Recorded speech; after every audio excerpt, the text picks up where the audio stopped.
ଦେଖନ୍ତୁ ଏଠି ଆମର ହିରୋ ଏଠି ରୋଷେଇ କରୁଛନ୍ତି। ଦେଖନ୍ତୁ ଏଠି ଖଡ଼ିକା ମାରିକି ନିଜେ ଏଠି କ'ଣ କରୁଛନ୍ତି।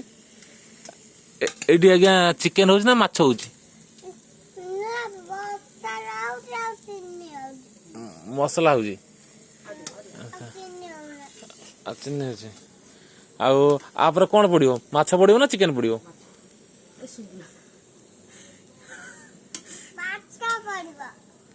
ଆଚ୍ଛା ପଡିବ। ଆଜି ଆଜି ମାଛଟା କିଏ ରାନ୍ଧିବ? ଆଜି ଆଜି ମାଛ କିଏ ରାନ୍ଧିବ? ଆଜି ମାଛ କିଏ ରାନ୍ଧିବ? ମାମା ରାନ୍ଧିବ। ତାହେଲେ ତୁମେ ଏଠି କ'ଣ କରୁଛ? ତୁମେ ରାନ୍ଧୁଛ? ରାନ୍ଧି ସାରିଲେ କିଏ ଖାଇବ? ଆଉ କିଏ ଖାଇବ?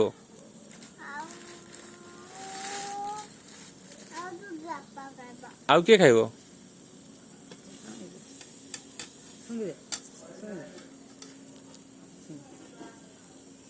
ଦେଖନ୍ତୁ ଦର୍ଶକ ବନ୍ଧୁ, ଏଇ ଛୁଆଟି ହେଲା ମସଲାଟା କଷିକି ମସଲାର ଟେଷ୍ଟ ଯାଇଛି କି ନାହିଁ ଶୁଙ୍ଗୁଛନ୍ତି ହେଲା। ସିଏ ଆଜି ଆସିଛନ୍ତି ମାଛ ରୋଷେଇ କରିବେ।